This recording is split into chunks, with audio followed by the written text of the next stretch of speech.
ولا يحض على طعام المسكين فليس له اليوم هاهنا حميم ولا طعام إلا من غسلين لا يأكله إلا الخاطئون فلا أقسم بما تبصرون وما لا تبصرون إنه لقول رسول كريم. വളരെ പ്രൗഢമായി തന്റെ സാന്നിധ്യം കൊണ്ട് ഈ ചടങ്ങിനെ ധന്യമാക്കിക്കൊണ്ടിരിക്കുന്ന മഹാനായ സംസ്ഥയുടെ ആദരണീയനായ അധ്യക്ഷൻ സയ്യിദുൽ ഉലമ സയ്യിദ് മുഹമ്മദ് ജിഫ്രി മുത്തുക്കോയ തങ്ങൾ, ബഹുമാനപ്പെട്ട തങ്ങൾ ഉസ്താദ്, ഈ വേദിയിൽ ഉപവിഷ്ടരായിട്ടുള്ള ബഹുമാന്യരായ പണ്ഡിതന്മാർ, ഈ സദസ്സിൽ ഉപവിഷ്ടരായിട്ടുള്ള ബഹുമാന്യരായ ആലിമീങ്ങൾ, പ്രിയപ്പെട്ട ഉമറാക്കൾ, അല്ലാഹു സുബ്ഹാനഹു വ തആല നമ്മുടെ ഈ സംഗമം നമ്മിൽ നിന്ന് കബൂൽ ചെയ്ത് സമർപ്പിക്കുന്ന ഒരു മഹത്തായ മുബാറക്കായ ചടങ്ങിലാണ് നമ്മളൊക്കെ ഒരുമിച്ച് കൂടിയിട്ടുള്ളത്. ബഹുമാനപ്പെട്ട സയ്യിദുൽ ഉലമ തങ്ങൾ ഉസ്താദിനെ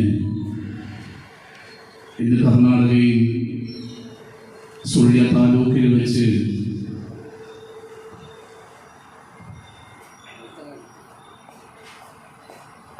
ബൈഅത്ത് ചെയ്യുന്ന പരിപാടികളൊക്കെ ഉള്ളതുകൊണ്ട്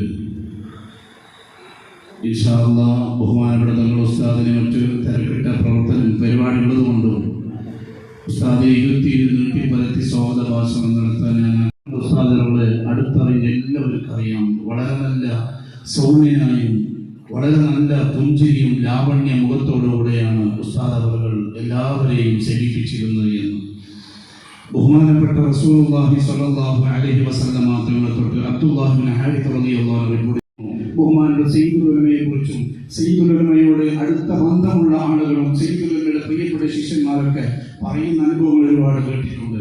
ബഹുമാനപ്പെട്ട തങ്ങൾ ഉസ്താദ് സ്വന്തം ശിഷ്യന്മാരോട് വല്ലാത്ത സ്നേഹവും അനുകമ്പവും, അതുപോലെ തന്നെ ഉസ്താദിനെ അടുത്തറിയുന്ന ആൾക്കറിയാം തങ്ങൾ ഉസ്താദ് എല്ലാവരെയും നല്ല രീതിയിൽ സ്നേഹിക്കുകയും നല്ല നമ്മൾ ആയിക്കുട്ടി ഉസ്താദിനെ ഏത് രീതിയിലാണ് നമ്മൾ ഓർമ്മിക്കുന്നത് ആ രീതിയിൽ ശിഷ്യഗണങ്ങളോടും പിന്നെ ഒക്കെ വർദ്ധിക്കുകയായിരുന്നു എന്നൊക്കെ ശിഷ്യന്മാരിൽ നിന്ന് കേട്ടിട്ടുണ്ട്. 5 ദിവസങ്ങൾക്ക് മുമ്പ് തന്നെ അങ്ങനെ പറയുകയും ചുരുങ്ങിയ ഈ ഒരാഴ്ച പോലും നിങ്ങൾക്ക് ഈ പരിപാടി വെക്കാൻ സമയം കിട്ടിയിട്ടില്ല. എന്നിട്ടും അൽഹംദുലില്ലാ ഈ ചുരുങ്ങിയ ദിവസങ്ങൾക്കുള്ളിൽ വേണ്ട പോലെ പ്രചരണങ്ങളൊക്കെ നടത്തിക്കൊണ്ട് നമ്മൾ ഈ പരിപാടി നടത്താൻ വേണ്ടി മുന്നിൽ നിന്നു. അതുപോലെ തന്നെ നമ്മുടെ ഈ ഓസ്ബോധന എന്ന ഈ മഹത്തായ ഈ സംഘടന എന്നുള്ളത് നേരത്തെ പറഞ്ഞ പോലെ അലിക്കുട്ടി ഉസ്താദ് രൂപീകരിച്ചു. അന്ന് ഈ ഒരുപാട് പ്രവർത്തനങ്ങൾ ബഹുമാനപ്പെട്ട ഒരുപാട് ഉലമ കോൺഫറൻസുകളും അതുപോലെ പണ്ഡിത ക്ലാസുകളൊക്കെ ഈ ഉലമാന്റെ ഈ ഓസ്ബോധന എന്ന പണ്ഡിത സംഘടനയുടെ കീഴിൽ ഒരുപാട് കാലം നടന്നിട്ടുണ്ട്. ഇനിയും ഇൻഷാ അല്ലാഹ് തുടർന്ന് ഓസ്ബോധന ജില്ലാ കമ്മിറ്റി ബഹുമാനപ്പെട്ട സയ്യിദുൽ ഉലമയുടെ നേതൃത്വത്തിലേക്ക് ഒരു 2 മാസം കൂടുമ്പോൾ ജില്ലയിലെ മുഴുവൻ ഫൈദിമാരെന്നല്ല ജില്ലയിലെ മുഴുവൻ ആലിമീങ്ങളെയും അണിനിരത്തിക്കൊണ്ട് കാസർഗോഡ് ജില്ലയിലെ മുഴുവൻ ആലിമീങ്ങൾക്ക് തങ്ങളുടെ നേതൃത്വത്തിൽ ഒരു പണ്ഡിത ക്ലാസ് നടത്താൻ വേണ്ടി ഓസ്ബോധന ആലോചിക്കുന്നുണ്ട്. അല്ലാഹു അതിന് തൗഫീഖ് നൽകി അനുഗ്രഹിക്കുമാറാകട്ടെ. ഇതിന്റെ പ്രഥമ സെക്രട്ടറിയായിട്ട് ഇതിന് സേവനം അനുഷ്ഠിച്ച ഷെയ്ഖുൽ ജാമിയ അനുസ്മരണ പരിപാടി ഔപചാരികമായ ഉദ്ഘാടനം നിർവഹിക്കുന്നതിന് വേണ്ടി നമ്മുടെയൊക്കെ ആശയും ആവേശമായ സയ്യിദുൽ ഉലമ തങ്ങൾ ഉസ്താദിനെ ആദരപൂർവ്വം ക്ഷണിക്കുന്നു. എല്ലാ ജനീയത്തിനും വേണ്ടിയും അതിൻ്റെ പോഷക സംഘടനകളുടെയും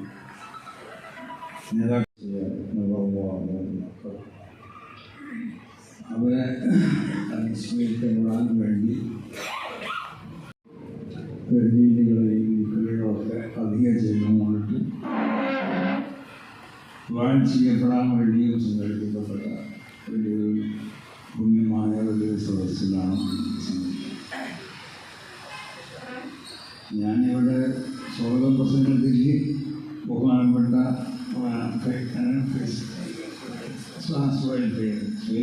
സൂചിപ്പിച്ചതുപോലെ ഞാനിപ്പോൾ മൂപ്പരെ ഫോൺ നമ്പർ കാണാതെ പഠിച്ചു.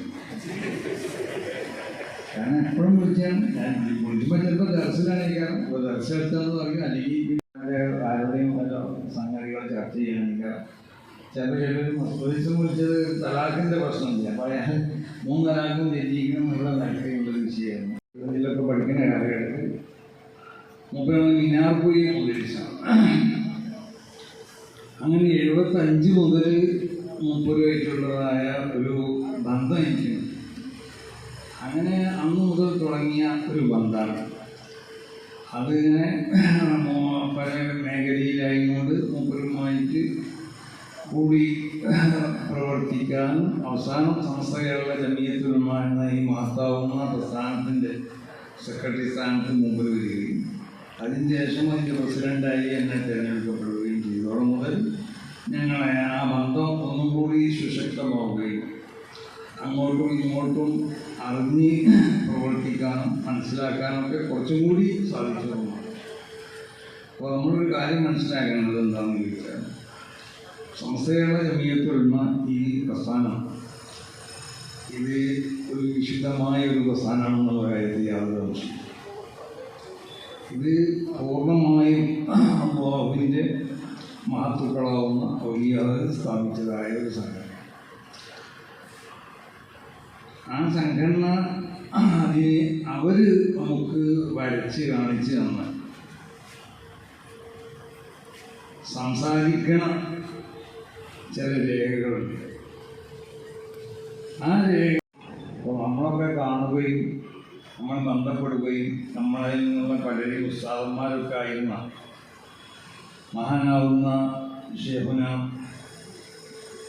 കണിയത്ത് ഉസ്താദ് ഖദ്ദസല്ലാഹു സിറഹുൽ അസീസ്, ഷേഖുന ശംസുൽ ഉലമ ഖദ്ദസല്ലാഹു സിറഹുൽ അസീസ്, ഷേഖുന കോട്ടുമല അബൂബക്കർ മുസ്ലിയാർ ഖദ്ദസല്ലാഹു സിറഹുൽ അസീസ്, ഇവരോടൊക്കെ കൂടി അവരിഷ്യന്മാരാകുന്ന സമസ്ത കേരള ജമിയത്തുൽ ഉലമയ്ക്ക് ജന്മം നൽകിയിരുന്ന മഹത്തുക്കളാവുന്ന പണ്ഡിതന്മാരൊക്കെ അവരൊക്കെ ഒപ്പം നിന്നുകൊണ്ടിട്ടും അവർ ഇതിനെ നയിച്ച ആ റൂട്ട് ഏതാണെന്നുള്ളത് മനസ്സിലാക്കിയവരാണ്.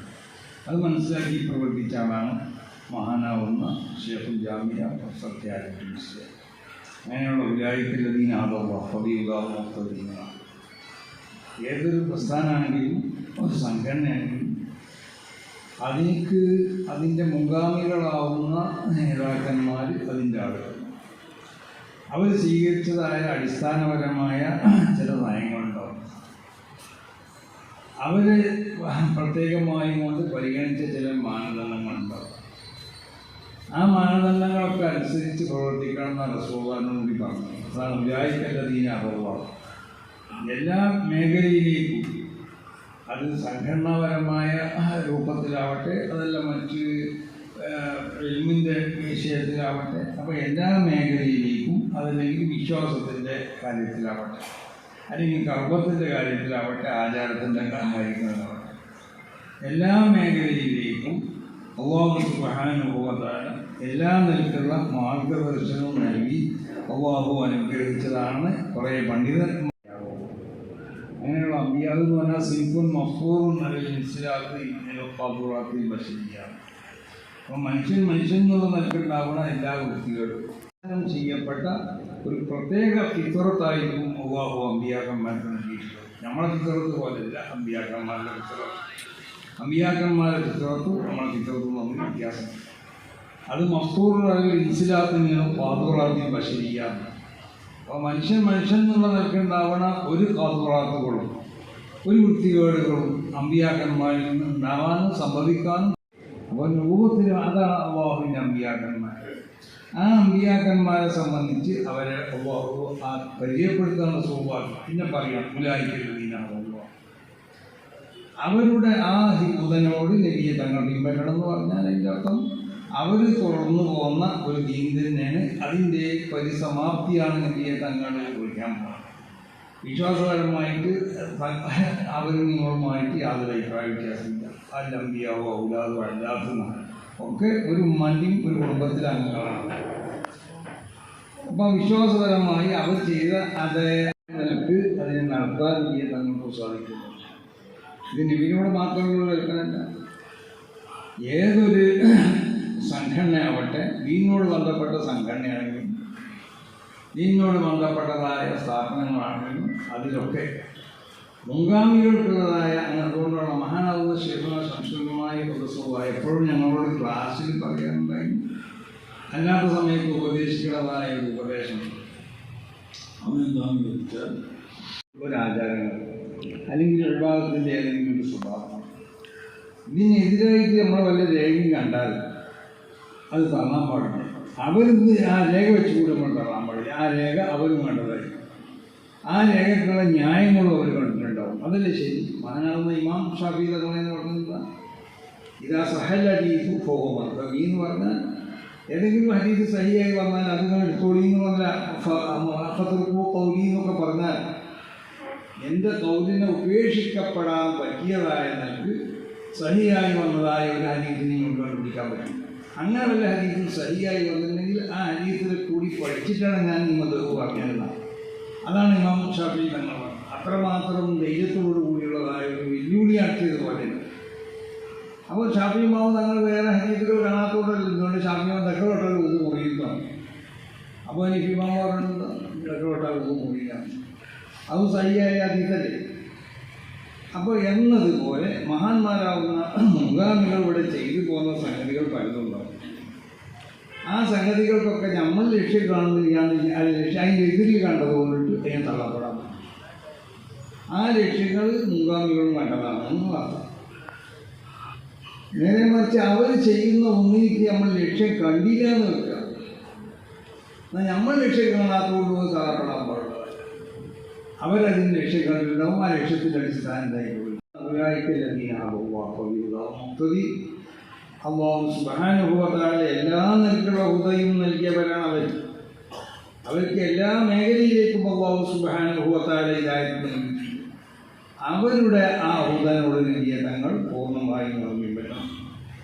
ആ പിൻപറ്റിയാലേ അവരിവിടെ നിർവഹിച്ചതായ ദീനിൻ്റെ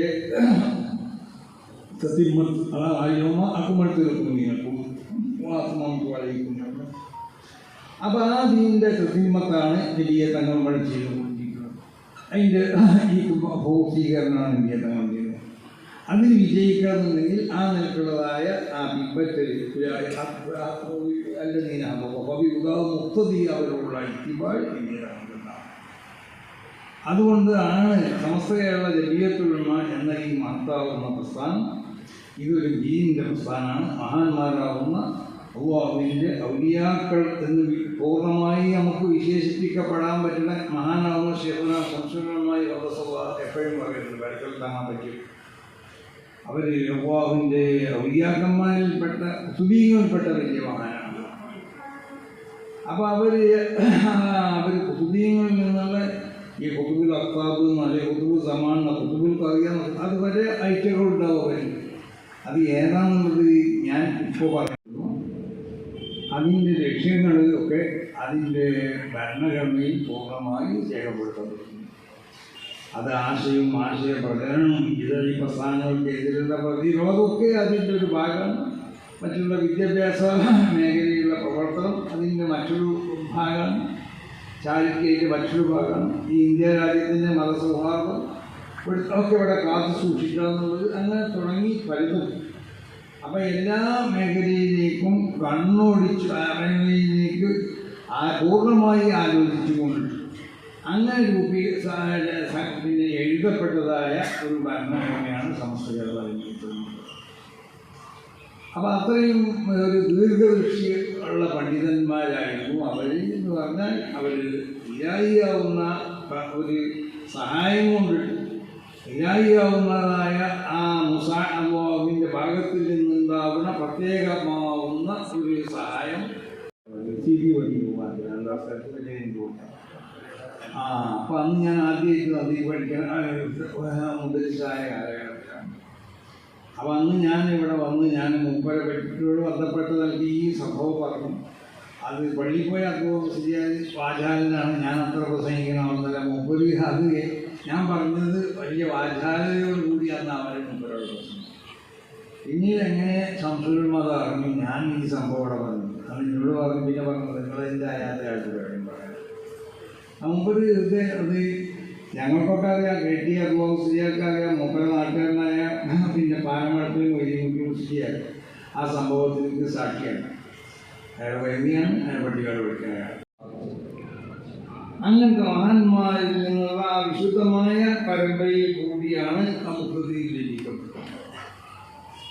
അവരുടെ ആ അടിസ്ഥാനപരമായി അവർ മനസ്സിലാക്കി തന്ന മാനദണ്ഡങ്ങളും അവരുടെ നിലപാടുകളൊക്കെ പൂർണ്ണമായും കൊണ്ടിട്ട് പിൻപറ്റിക്കൊണ്ട് തന്നെയാണ് സമസ്ത കേരള ജമീയത്തുലമ ഇന്നേ വരെ പോയിക്കൊണ്ടിരിക്കുന്നത്. ഈ പ്രസ്ഥാനത്തിലേക്ക് അവരുടെ ആ പൂർണ്ണമായ അവരുടെ ആ നിലപാടുകളോടും അവരുടെ ആ നയങ്ങളോടും ഒക്കെ അവരുടെ ഉദ്ദേശിച്ച മാനദണ്ഡങ്ങളൊക്കെ അനുസരിച്ചുകൊണ്ട് സമസ്ത കേരള ജമീയത്തുലമയെ നയിക്കാൻ പ്രമുഖരാകുന്ന വ്യക്തികളിൽപ്പെട്ട ഒരു വലിയ വ്യക്തിത്വമായിരുന്നു നമ്മളിവിടെ സ്മരിക്കുന്നതായ ബഹുമാനപ്പെട്ട ഷെയ്ഖുൽ ജാമിയ പ്രൊഫസർ ത്യാഗി. അവർ നിങ്ങളൊക്കെ പറയുന്നത് പോലെ നല്ല ഒരു ഉയർന്ന ഒരു പണ്ഡിതനുണ്ടാവേണ്ട സ്വഭാവമാണ്. യഥാർത്ഥ പണ്ഡിതനുണ്ടാവേണ്ട സ്വഭാവമാണത്. വിനയം, താഴ്മ, സ്നേഹം, അങ്ങനെയല്ലേ റസൂൽ സ്വല്ലല്ലാഹു അലൈഹി വസല്ലം തങ്ങളുടെ സ്വഭാവങ്ങൾ അങ്ങനെയൊന്നുമല്ലേ ഖുർആനിലും ഹദീസിലൊക്കെ പരിചയപ്പെടുത്തപ്പെട്ടത്. അപ്പോൾ ശിഷ്യന്മാരോടും മാത്രമല്ല എല്ലാ ജനങ്ങളോടുള്ള ആ നിൽക്കുന്ന സ്വഭാവക്കാരായിരുന്നു ബഹുമാനപ്പെട്ട. അതുകൊണ്ട് അദ്ദേഹം ശകാരിക്കേണ്ട സമയത്ത് ശകാരിക്കാത്ത ആളുകൾ മനസ്സിലാക്കി സ്വഭാവം അദ്ദേഹത്തിൻ്റെ സ്വതസിദ്ധമായ ആ തമിഴിയാവുന്ന സ്വഭാവം അദ്ദേഹത്തിൻ്റെ ഇൽമിനോട് യോജിക്കാതെ നിൽക്കേണ്ട ഒരു ഉയർന്ന ഭാഷകളൊക്കെ ഒരു സ്കൂൾ പോയി പഠിച്ചതല്ല, പ്രയത്നിച്ച് വളരെയധികം പ്രയത്നത്തോടുകൂടി സ്വന്തമായി കൊണ്ട് കൈവരിച്ചതായിട്ടുള്ള. അപ്പം അത്തരമുള്ളൊരു ഭാഷ എന്ന് പറഞ്ഞാൽ വലിയൊരു സംഭവമായിട്ട് അതുകൊണ്ട് മനസ്സിലാക്കണം. ഭാഷ എന്ന് പറഞ്ഞാൽ അത് 2, 3, 4 മാസങ്ങളെ കൊണ്ട് പഠിക്കാൻ പറ്റുന്ന സംഗതിയാണ്. നമുക്ക് അതിൻ്റെ പിന്നിൽ പ്രയത്നം ഉണ്ടെങ്കിൽ അപ്പോൾ അധ്വാനിച്ചാൽ അങ്ങനെ അധ്വാനിച്ചാൽ ഇതൊക്കെ. അപ്പോൾ അധ്വാനിക്കാനുള്ളതാണ് സംസാരിക്കാൻ ഞാനും അദ്ദേഹവും കൂടി പോയ ചില സമയങ്ങളൊക്കെ വിദേശത്തുള്ളതായ പല പണ്ഡിതന്മാരും അവരൊക്കെ ഒന്ന് മരണപ്പെട്ടു പോയി. അങ്ങനെ ചിലരേറ്റൊക്കെ ബന്ധപ്പെടാറൊക്കെ ഞാൻ വന്നു. ഇപ്പോഴല്ല കുറേ മുമ്പുള്ള കാര്യം. അപ്പോൾ ആ നിൽക്കാതെ വിദേശത്തുള്ള പണ്ഡിതന്മാർക്ക് മക്കൾക്കൊക്കെയുള്ള ചില മാലിക്ക് പോലത്തെ നിന്നൊക്കെ ചില ഇജാസത്തുകളൊക്കെ വാങ്ങാൻ ഒരു വലിയ താല്പര്യമായിരുന്നു. അവരുടെ ദർശനമൊക്കെ പോയിരുന്നു. അവരിൽ നിന്ന് ഇജാസത്തുകളൊക്കെ വാങ്ങി. ഇതൊക്കെ ഒരു പണ്ഡിതനിക്ക് ഉണ്ടാവേണ്ട ഗുണങ്ങളാണ്. അവരുടെ ഇൽമിനെ വർദ്ധിപ്പിക്കാൻ ആവശ്യമായ ആ ഇൽമിക്ക് അടിസ്ഥാനപരമായി ആവശ്യമാവുന്ന സംഗതിയാണ് മഹാന്മാരിൽ നിന്നുള്ള ഇജാസത്ത് ഉണ്ടാവുന്നത്. അപ്പോൾ നമുക്കൊന്നും അതിനൊന്നും ആവശ്യമില്ലല്ലോ. മഹാന്മാരിൽ നിന്നുള്ള ഇജാസത്തിൻ്റെ ആവശ്യമില്ല. നമുക്ക് നല്ല അറബിയോ അല്ലെങ്കിൽ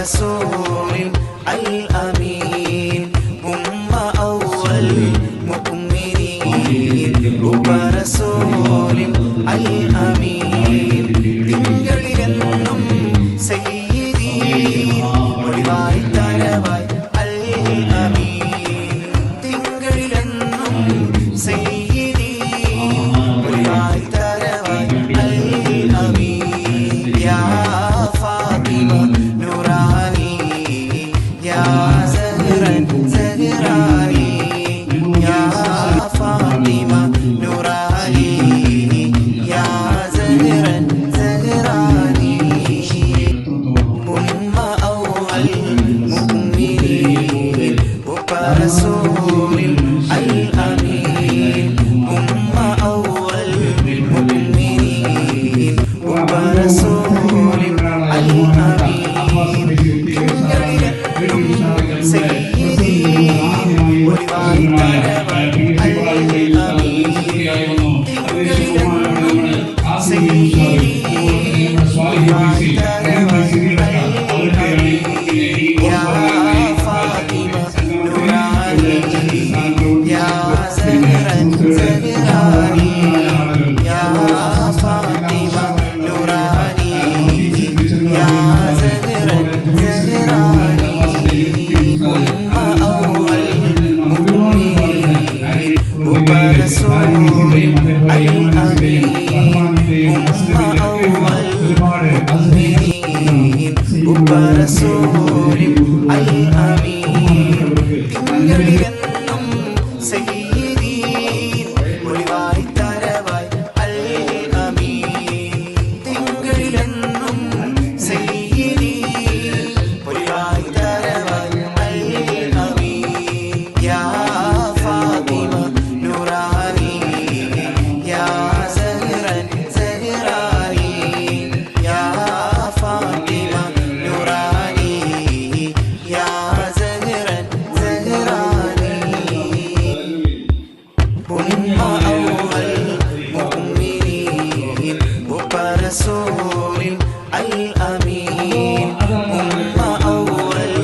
سيدي والوايتر والأمين يا فاطمة نوراني يا زهرا زهراني يا فاطمة نوراني എങ്ങനെയാണ് പ്രതികരിക്കേണ്ടത് എന്നുള്ള അവസ്ഥ ബഹുമാനപ്പെട്ട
ഇവളണിയും പൊന്നല്ലേ കനവുണരും ദിനമല്ലേ മുഞ്ചത്തി പെണ്ണിൻ നിൻ മനം പെണ്ണഴകിനു മിഴിവേകി എന്നെന്നും നിന്നില്ലേ മാറ്റേറും പൊന്നിൻ താരമേ